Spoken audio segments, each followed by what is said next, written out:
فراہم کر دی گئی کہ جس سے بھی محبت کی جاتی وہ صرف حضور کی وجہ سے، جس سے بھی نفرت کی جاتی وہ صرف حضور کی وجہ سے، جس کا بھی ادب کیا جاتا ہے حضور کی وجہ سے، جس کو بھی ذلیل کیا جاتا ہے وہ صرف حضور کی وجہ سے۔ یہ بات یاد رکھیں، اگر کوئی معاذ اللہ حضور کے خاندان کا دعویٰ کرنے کے بعد بھی حضور سے دشمنی کرے، ذرا توجہ کرنا، بنیاد فراہم کر رہا ہوں، اگر کوئی حضور کے خاندان کا فرد ہونے کا دعویٰ کرے اور حضور سے دشمنی کرے تو اس کی مذمت میں اللہ قرآن کی پوری صورت نازل فرما دیتا ہے، تبت یدا ابی لہب۔ اللہ اکبر۔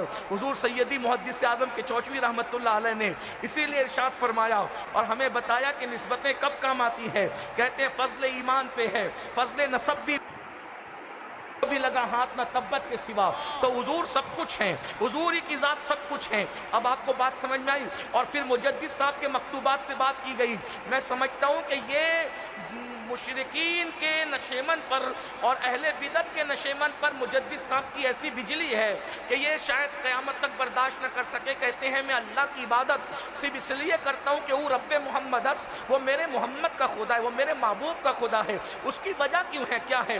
مجدد صاحب تو خود بیان کر سکتے، قائل اپنے قول کی تشریح خود کر سکتا ہے، لیکن ہم نے جو ان کی بارگاہ سے خیرات حاصل کی، کیونکہ ہم لوگ جو وہ قادری بھی ہے، چشتی بھی ہے، نقشبندی بھی ہے، سہروردی بھی ہے، رفاعی بھی ہے، صرف کہنے کے نہیں ہے، یہ سچی سندیں رکھتے ہیں الحمدللہ۔